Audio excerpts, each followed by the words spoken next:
읽겠습니다. 후대에 전할 교훈이라는 제목의 말씀입니다.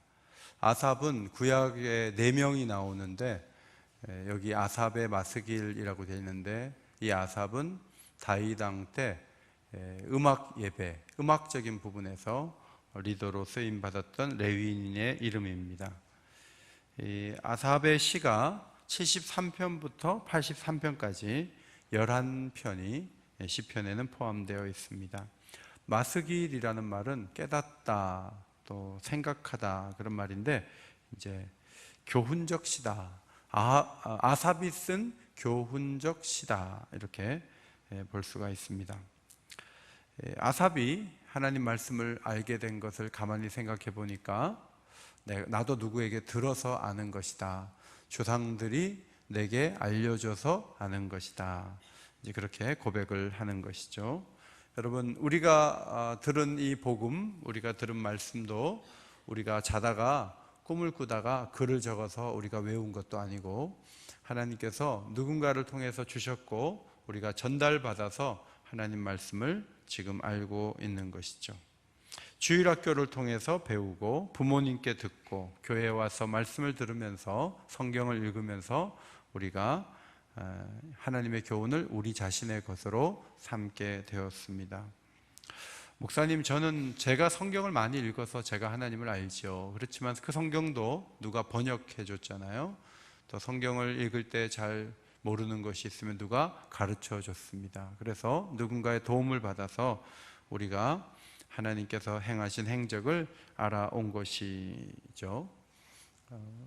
인왕산에 이렇게 꼭대기까지, 거의 정상까지 가본 적이 있습니까? 갔다 왔다가 막 좋아하는데, 사실은 한 번도 안 가본 길을 간 게 아니고 사람들이 다 땅을 밟아가지고 길을 다 만들어 놨잖아요. 그 길 따라 올라갔다 내려온 거죠. 그러니까 내가 정상에 갔다 온 것만 기뻐할 것이 아니라, 누군가 그 산에 엄청나게 많이 다녀서 길이 생겼는데 내가 길 따라 갔다 왔구나, 이제 그 생각을 해야 하는 것이죠. 우리에게 말씀을 전해주는 분들이 있기 때문에 내 안에 말씀이 있는 거예요. 저는 오늘 78편을 읽으면서 어릴 때부터 제게 말씀을 전해준 사람의 이름을 한번 쭉 정리를 해봤는데, 너무 오래되신 분들은 성도 생각이 잘 안 나고 이름도 희미하고 그래요. 제가 경기노예에 왔는데, 제가 주일학교 때 우리 교회 담임 목사님이셨던 분이 경기노예에 계시더라고요. 그래서 그분을 떠올리는데 잘 생각이 안 나요. 어릴 때, 초등학교 때 그 교회를 다녔거든요. 그래갖고 생각이 안 나서 어머니께 전화를 했어요. 어머니, 제가 초등학교 때 그 어디 살 때 거기 담임 목사님 이름이 생각이 안 난다 했더니 어머니께서 한참 생각하시더니 이제 말씀을 하시더라고요. 저희가 노예에 가면은 그분을 늘 뵀는데 요새는 안 보여요. 그래서 제가 그 목사님 어떻게 됐어요? 그랬더니 한 7년, 8년 전에 돌아가셨다 그러던데, 저는 부고 소식을 듣지를 못했어요. 누군가 은혜를 베풀고 사랑을 줬는데, 내가 잘 깨달아서, 내가 잘 알아서 온 것 같은데 더듬어 보면 우리에게 말씀을 전하셨던 분이 떠나가고 이렇게 해도 잘 기억도 못하고 그런 경우가 있는 것이죠. 교회에 여러 가지 사역이 있지만 우리 교사들이 하나님 말씀을 아이들의 마음속에 심어주는 사역은 얼마나 귀한 사역입니까? 사실 교사가 참 어려운 거예요. 이 교사들은 아이들 뭘 사먹여야 되거든요. 그리고 열심히 가르쳐요. 그래도 가을 겨울 됐다 그래서 애들이 감사하다 그러고 편지 써주고 그러지도 않잖아요. 그냥 또 올라가면 또 그것으로 그만인 것 같고, 그러나 그들 아이들의 마음에 하나님 말씀이 교훈으로 남는 것이 얼마나 중요한지 몰라요. 하나님 말씀을 깨닫게 된 그 눈을 열어주신 분들이 누가 있는가 생각해 보니까, 저는 학교 다닐 때 옥한음, 하용조, 홍정길 목사님 이런 분들 테이프를 많이 들었어요. 그래서 차 안에서도 듣고 집에서도 듣고 인터넷으로도 듣고 계속 들었어요. 그래서 많이 들었는데 그 말씀을 들을 때 그분들은 저를 모르지만 제가 들을 때 은혜가 되고 마음이 뜨거워졌던 경험이 한두 번이 아니에요. 그분들이 어떤 강연을 한다 그러면 쫓아다녔어요. 막 열심히 쫓아가서 듣기도 하고. 또 집에서도 어머니께서 영향을 주셨죠.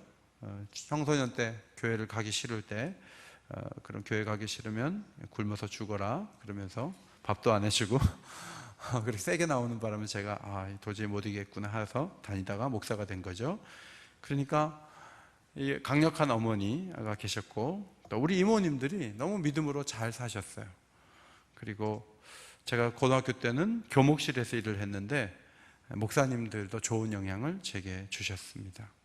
하나님께서 좋은 선배 목사님들을 만나게 하셨고 동역자들을 만나게 하셔서 말씀 보는 훈련을 하게 하셨고 그래서 제가 하나님 말씀을 마음에 받게 된 것입니다. 오늘 시인이 하고 싶은 얘기가 뭐냐 하면 하나님께서 이렇게 내게 주셨을 때 이 하나님이 주신 이 교훈을 자손에게 숨기지 않고 후손에게 전달하라는 사명을 주셨다는 것입니다. 좋은 스승을 만나는 것이 귀한 것이지만 더 중요한 것이 뭔가 하면 좋은 조상이 되는 거예요. 그래서 가족들 안에서 대를 이어서 말씀을 전해주는 체계가 말씀을 개성하는 데 가장 좋은 틀이라는 것입니다.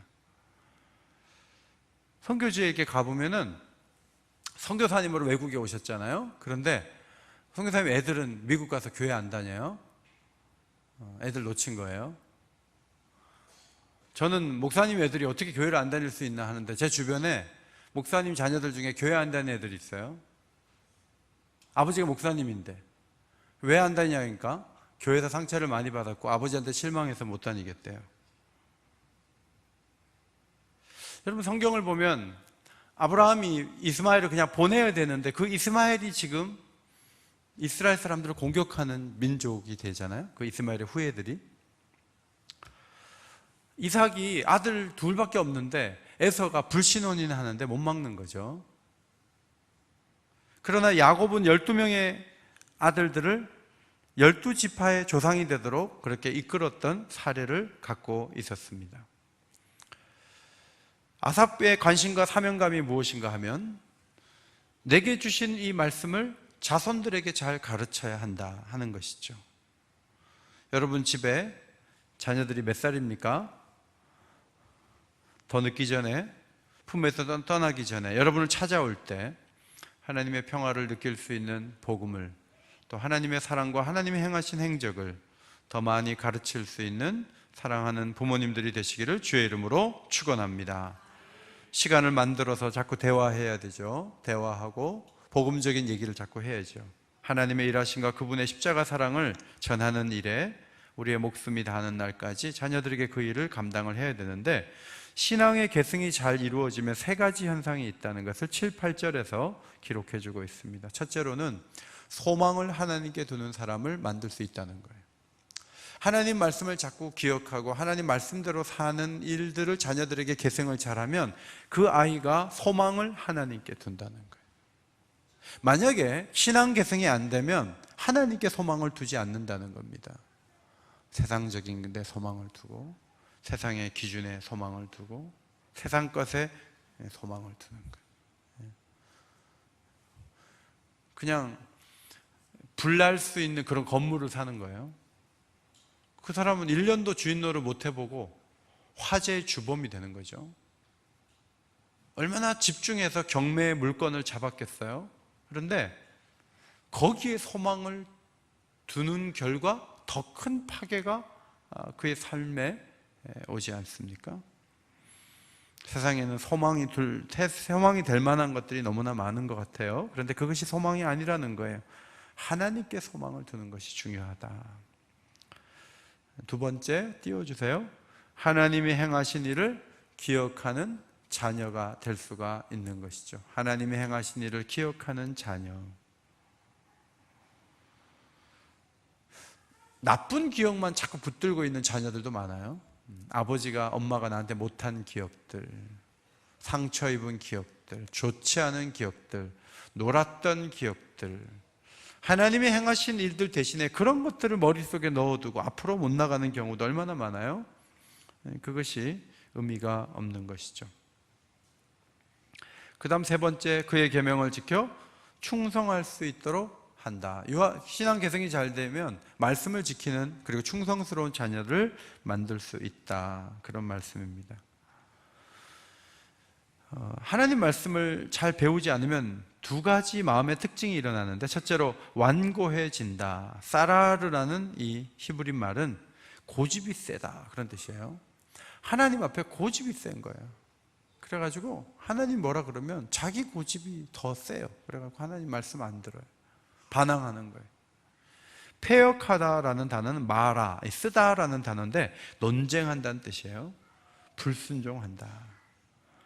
그러니까 말씀을 듣고 배우면 고집 부리지 않는다, 논쟁하지 않는다, 반항하지 않고 순종한다, 그런 뜻이죠. 하나님 말씀이 계속 들어오잖아요. 그러면 자기 뜻을 꺾을 줄 아는 사람이 되는 거예요. 자기가 하고 싶은 일이 있어도 자기 고집을 꺾으면서 하나님 뜻대로 걸어가는 사람이 될 수가 있는 거예요.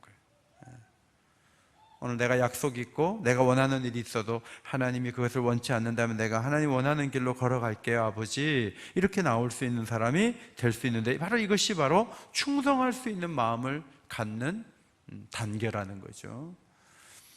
충성하지 않는 이유는 고집이 세기 때문에 그래요. 그리고 논쟁거리로 자꾸 만들어요. 교회 생활하면서 신앙생활을 자꾸 논쟁거리 만들려고 하는 분들은 곤란한 거예요. 신앙생활은 논쟁하면 안 돼요. 하나님 앞에 순종하는 훈련이에요. 그게 옳으냐 그러냐 계속 따지는 건 신앙이 아니에요. 하나님 뜻 가운데 고개를 숙이고, 하나님 원하시면 저도 가겠습니다, 주님이 걸어가신 길이라면 나도 가겠습니다. 이것이 바로 충성하는 일꾼의 자세라고 볼 수가 있죠. 그런 자녀로 키우기 위해서는 먼저 말씀의 본을 보이고 부모가 그렇게 살아가는 모습이 필요한 것인데, 하나님께서는 가정과 교회 공동체를 통해서 그것이 계속 계승되는 것을 원하고 계시는 거예요. 오늘 시인이 역사 가운데 하나님 말씀대로 살아야 되는 이유들을 쭉 정리한 걸 보면은 좀 하나님 말씀대로 안 사는 사람들이 많아서 그렇게 되면 안 된다는 그런 얘기들을 많이 하는데, 9절부터 11절에 보면 에브라임 자손들이 하나님을 기억하지 못한 예가 있다는 것입니다. 에브라임 자손들이 하나님을 기억하지 못했다. 여러분, 에브라임은 누구냐 하면 요셉의 둘째 아들이죠. 근데 야곱이 기도해 주세요 하고 데리고 오니까 어금 맡겨가지고 오른손을 에브라임 머리 위에 얹어서, 에브라임은 야곱의 손자인데 아들로 입양된 인물이에요. 아들이 된 인물이에요. 그러니까 굉장히 탁월한 사람이에요. 근데 이 사람이 북쪽 이스라엘에서 가장 강력한 지파의 조상이 된 거예요. 말씀에 9절 말씀에 전쟁의 패에서 물러갔다는 표현이 있어요. 전쟁이 언제 졌지? 에브라임만 진 적이 없는데. 그래서 학자들이 성경을 이렇게 찾아보니까 역대상 7장에 에브라임 자손들이 가드 원주민에게 죽임을 당한 사건이 하나 나와요. 또 사무엘상 4장 10절에 블레셋 사람에게 이스라엘 사람들이 져서 벗개를 빼앗긴 사건이 이것을 의미한다라고 얘기하는데, 어떤 학자는 사마리아가 함락된 것을 의미한다, 그렇게 얘기를 해요. 78편에서 에브라임 지파는 하나님이 택하지 않은 지파다, 이런 표현을 하거든요. 78편 67절 앞에 보시고 같이 한번 읽겠습니다. 시작.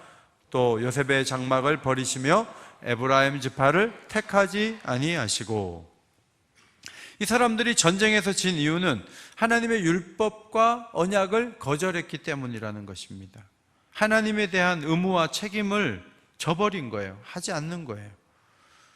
저들이 하나님께서 행하신 것과 그들에게 보이신 기적을 다 잊어버렸기 때문에 하나님의 율법을 거절할 수밖에 없었습니다. 여러분, 하나님이 행하신 일을 어떻게 잊을 수가 있습니까? 여러분, 하나님께서 여러분 병 고쳐주셨다, 어떻게 잊어요?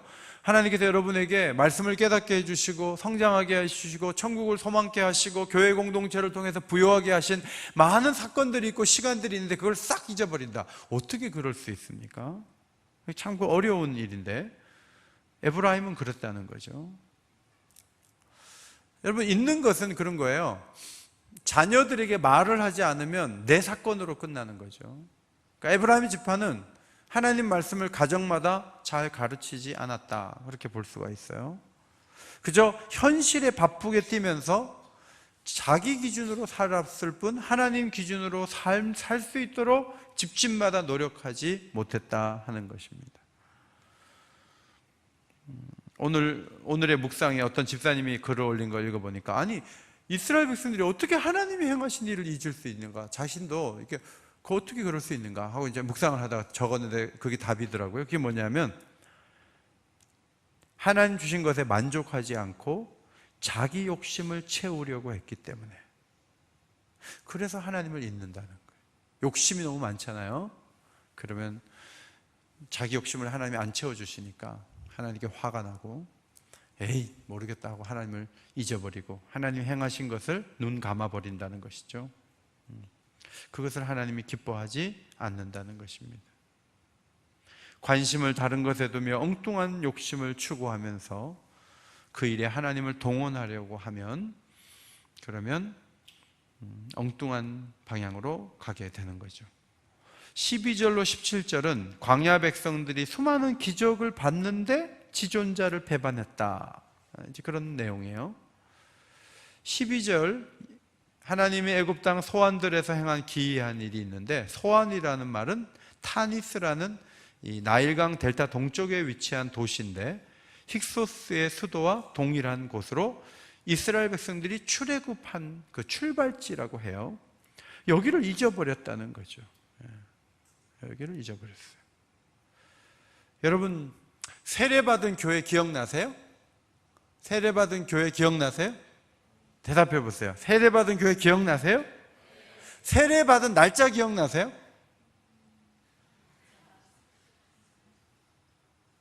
여러분, 심지어는요, 시골에서 어릴 때 세례를 받았는데 세례주 목사님 기억 잘 안 나요. 제가 오늘 깜짝 놀랐어요. 저 유초등부 때 그때 담임 목사님 이름이 내가 김창식인지 알았는데 우리 어머님이 박창식이라고 그러더라고요.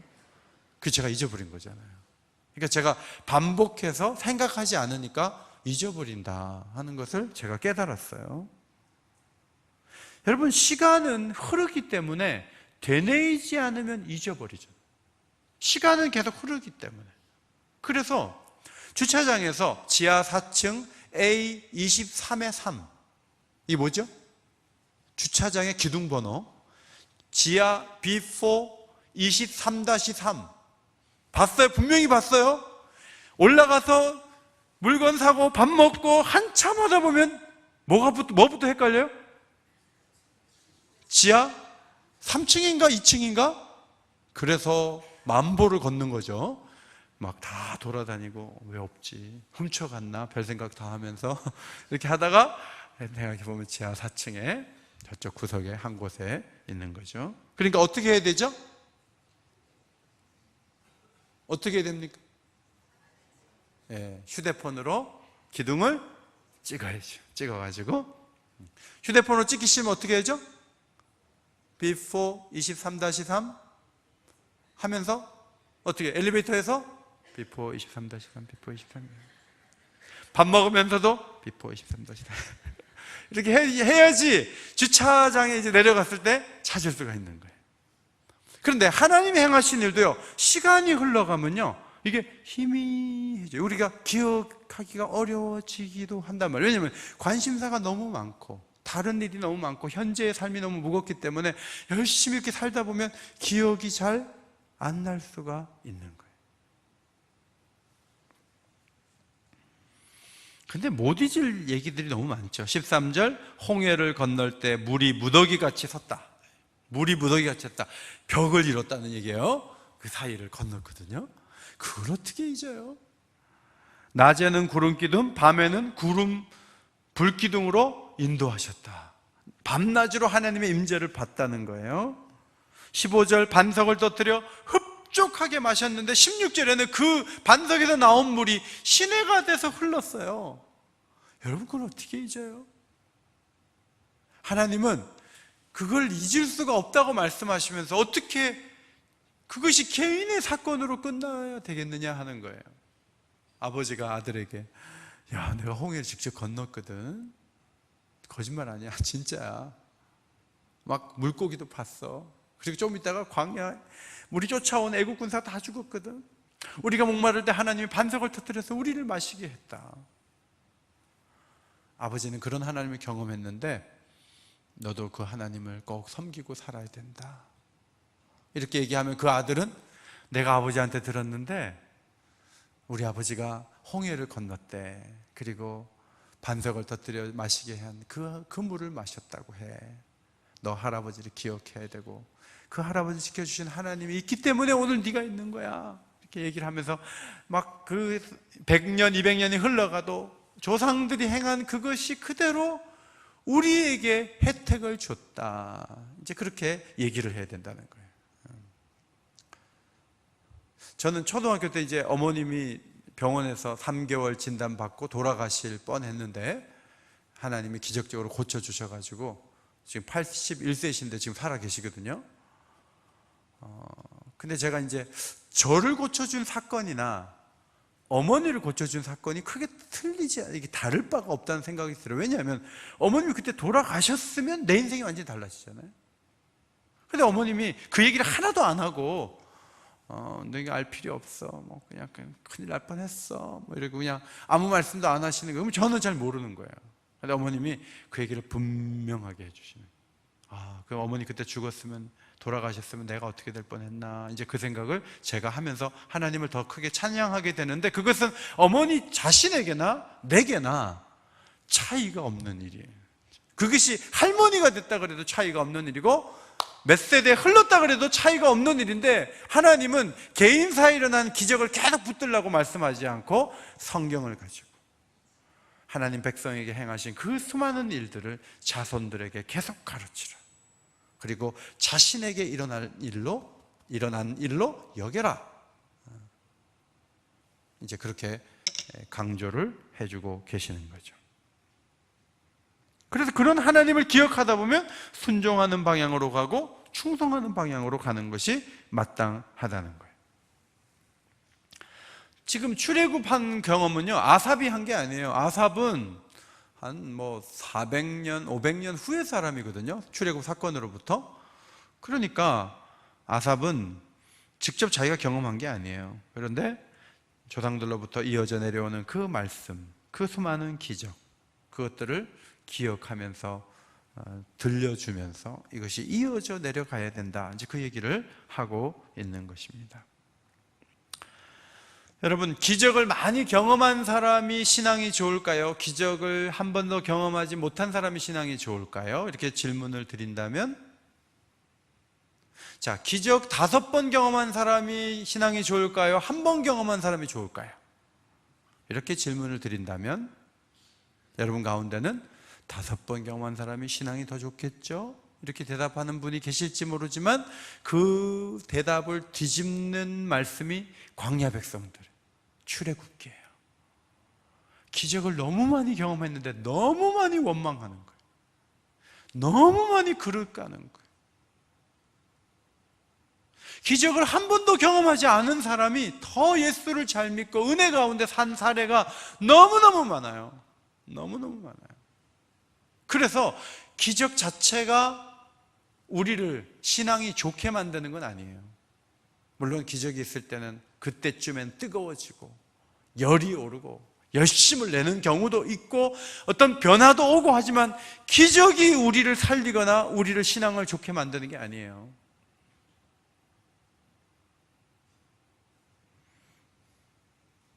시간은 흐르기 때문에 기적은 항상 과거가 됩니다. 그러면 기적은 지나가는 좋은 일이 될 수밖에 없어요.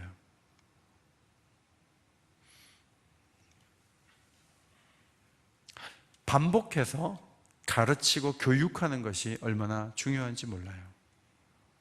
절기를 반복해서 지키고 유월절을 지켜라, 초막절을 지켜라. 그것이 광야의 40년 경험을 압축한 은혜인 거예요. 절기를 잘 지키는 거. 우리는 부활절, 추수감사절, 성탄절 이런 절기를 지키지만요, 우리가 계속 지키는 절기가 부활의 날 주일이에요. 주일을 반복해서 지키는 거예요. 계속 반복해서 7일마다 한 번씩 자주 합니다. 여러분, 이 주일을 계속 지키면요 이제 하나님의 사람이 되는 거예요. 주일 교회 와서 말씀 듣고 배우고 계속 그 속에서 뭐 특별한 거 안 해도 주일날 교회 와서 나를 위해서 피 흘리신 그 주님께서 부활하셨다는 것을 계속 반복한, 그 다음에 성찬을 받으면서 주님의 살이 찢기고 피 흘리심을 계속 먹고 반복해서. 그렇게 하면 자녀들이요, 예루살렘에 안 갔다 왔는데 신앙이 좋은 사람이 될 수가 있어요. 제가 오늘도 기도하면서 우리 애들이 무슨 제가 집에서 특별히 성경 공부 교재 가지고 가르친 것도 아닌데 우리 주일학교 잘 나온 거죠. 그리고 제가 집에서 굳이 따로 안 해도 그냥 이 자리, 금요기도 이 자리 우리 애들이 계속 들었거든요. 그러니까 집에서 듣는 말씀보다 집에 가서는 제가 애들 얘기 들어줘야 되고, 오히려 여기서는 성도들과 함께 우리 애들이 계속 듣는 거예요. 근데 고마운 거는 딴 데 갈 생각을 할 겨를이 없어요. 그리고 하려고도 안 해요. 그냥 교회에서 말씀을 계속 반복해서 들으니까, 한 번은 금요기도에 우리 애가 안 나왔는데요, 형인가 동생인가 어떻게 그럴 수 있어 이러는 거예요. 학교 일로 못 나왔는데 어떻게 그럴 수 있어, 금요기도에 빠지다니. 그럴 수도 있지. 사람이 과에서 어디 가면 못 나오는 거지 그렇게 금요기도에 그래요? 그래도 마음속에 기도하는 자리에 가야 되고 예배하는 자리에 가야 된다, 이게 이제 머릿속에 들어오는 거죠. 반복해서. 여러분, 하나님께서 행하신 행사를 잘 기억하는지 못하는지 어떻게 알 수 있습니까? 말을 들어보면 알아요. 이 말을 가만히 들어보면 벌써 벗어났구나, 희미해졌구나, 딴 생각하는구나, 이거를 알 수가 있거든요. 이스라엘 백성들은 18절에서 탐욕대로 음식을 구했다 그랬어요. 탐욕대로 구했다. 그러니까 하나님은 반복해서 뭘 줬냐면 아주 단순하게 만나만 주신 거죠. 만나. 저희 집은 아침에 빵을 먹거든요. 대부분 빵을 먹는데 식빵 똑같은 걸 계속 먹는 거예요. 계속 구워가지고. 계속 먹으면 좀 지루해요. 그래서 그게 지루할 때 어떻게 하냐면, 제 아내가 김용현 베이커리에 가서 식빵 중에 쫀득쫀득한 식빵이 하나 있어요. 그거를 사갖고 왔는데 오늘 아침에 그걸 먹었는데 얼마나 맛있는지 몰라요. 여러분, 식빵도요, 이게 딱 바꾸면은 식감이 달라지면서 입에서 막 녹아요. 그래서 오늘 아침에 진짜 맛있게 먹었어요. 근데 그 쫀득쫀득한 거 계속 먹으면요 지겨워요.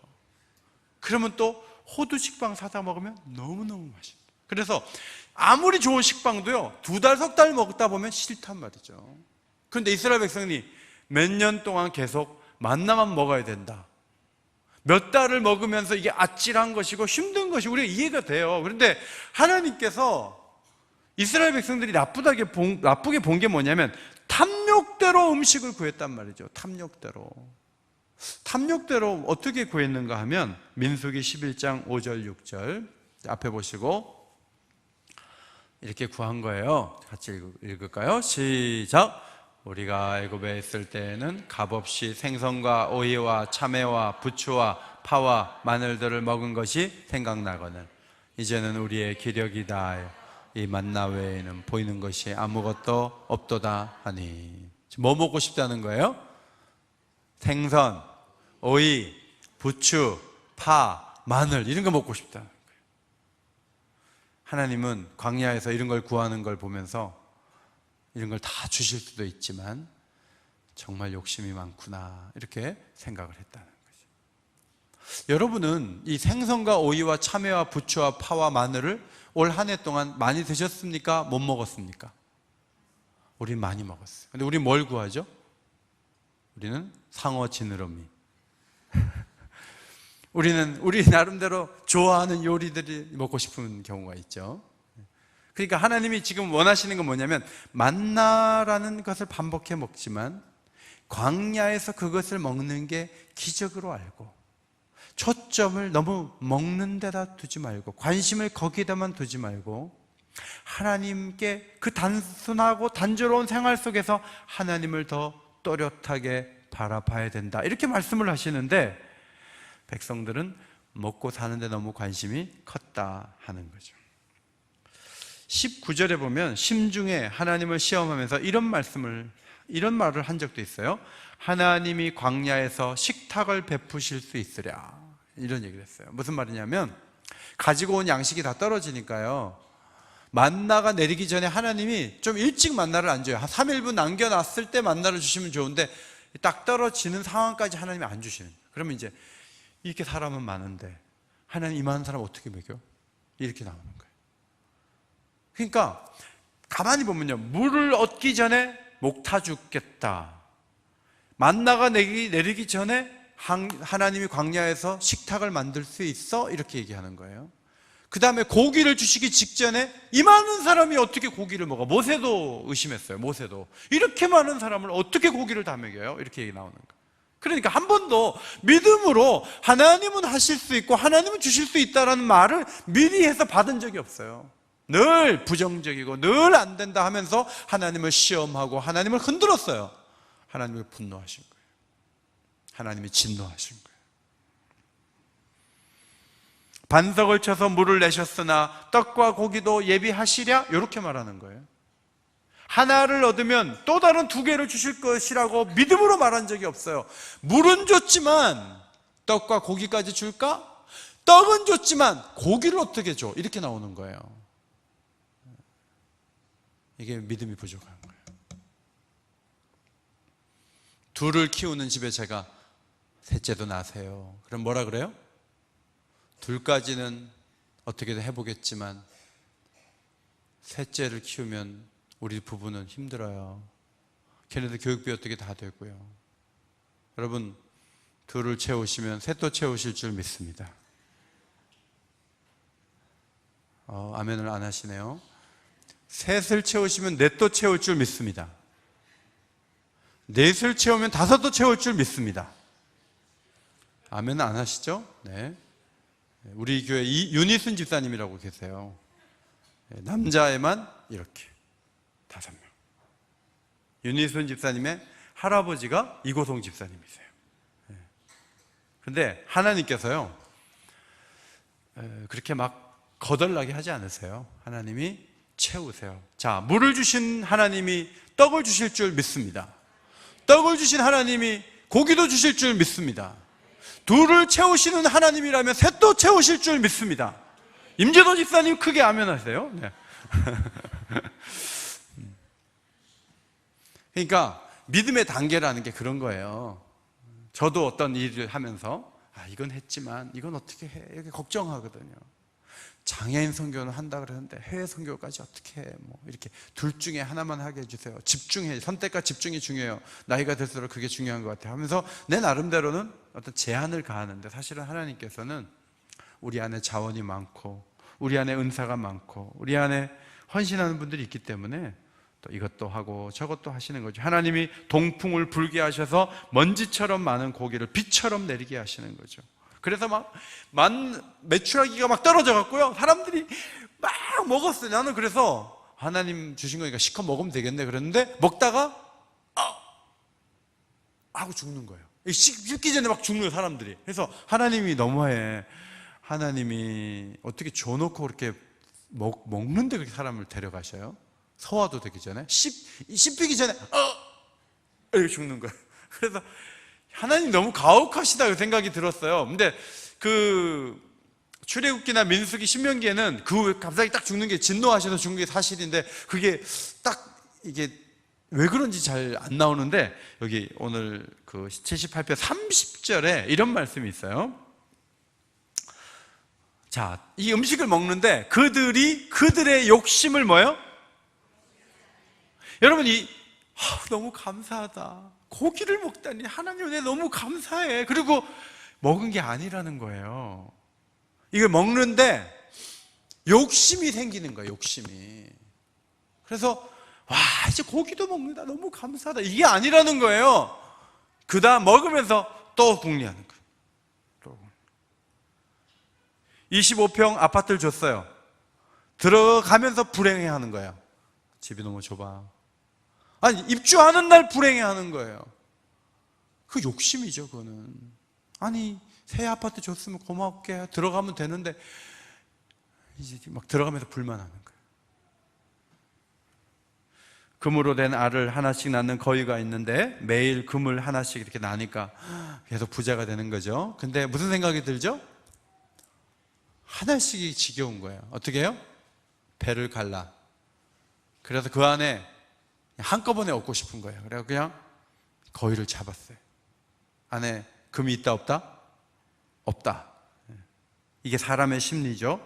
신앙도 그래요. 신앙도요, 더 많은 기적과 더 놀라운 일들이 반복해서 많이 내 인생에 일어나면 내 신앙이 올라갈 것이다. 그렇지 않다. 그렇지 않다. 대안이 뭔지 아세요? 가정교육이에요. 교회 교육이에요. 하나님 말씀을 반복해서 배우면서 감사하는 법을 채워가는 거예요. 부모님이 너무 감사하다, 너무 감사하다, 하나님 은혜 너무 감사하다, 우리 오늘 찬양할까? 애들이 감사를 배우고 이러면요, 매일 기적이 일어난 것보다 더 좋은 효과가 집과 교회에 일어난다는 거예요. 우리 여긴교회가 감사가 넘치는 교회가 되기를 소원합니다. 그래서 이제 내일이 31일인데 그냥 이렇게 날짜를 보내시겠습니까? 올해 10대 사건, 감사한 10대 사건 해서 오늘 저녁에 2시까지 집에 가서 감사한 일들 쫙 적고, 그리고 작은 소리로 하나님을 찬양하고, 아침에 일어나서 예배드리고 하나님을 높이고, 이 불만이 많은 세상 속에서 감사하는 모습, 이게 기적이 일어난 것보다 더 큰 효과가 있다는 거죠. 하나님은 부지런히 하나님 말씀을 가르치라는 뜻을 신명기 6장 6절로 9절 말씀에서 전해주셨습니다. 신명기 6장 6절로 9절. 오늘 내가 내게 명하는 이 말씀을 너는 마음에 새기고, 자, 부모님 먼저 마음에 새기고, 내 자녀에게 부지런히 가르치며 집에 앉았을 때든지 길을 갈 때든지 누웠을 때든지. 여러분, 길 갈 때 차 안에서 길에서 하나님께서 행하신 일들을 자꾸 얘기를 해야 돼요. 가면서 원망하는 말하고, 너 그때 너 그렇게 하는 거냐, 엄마는 못 잊어, 내가 그때 너 죽이고 싶었어, 막 이러면서 어디 가면서 막 그런 얘기를 하면요, 얼마나 애들이 마음이 복잡해지겠어요.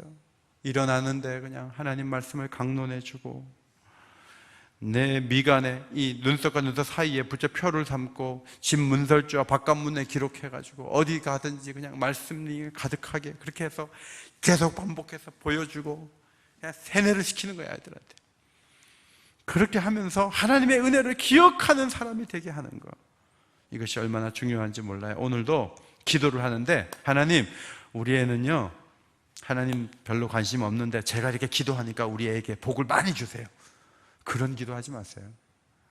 그거는 좋은 기도가 아니에요. 하나님, 우리 자녀들이 말씀 앞에 서게 해주세요. 하나님이 행하신 큰 일을 기억하며 살게 해주세요. 우리 아이들이 욕심버리고 감사하며 찬양하는 아이들이 되게 해주세요. 제가 먼저 본을 볼 수 있는 힘을 얻기를 원합니다. 제가 경건하게 살 수 있는 마음 갖기를 원합니다. 감사하는 일에 본이 되게 해주세요. 그렇게 기도해야 되겠어요. 자, 이 한 해 동안 하나님이 행하신 일들이 너무나 많은데 그 일을 하나하나 감사하며 기도하고, 성경, 저는 하나님께서 행하신 많은 일들을 이제 창세기부터 시작하는 거예요. 하나님 야곱을 부르셔서 이스라엘을 삼으셨어요. 그리고 12아들을 12지파를 만드셨어요. 하나님께서 놀랍게 하셨어요.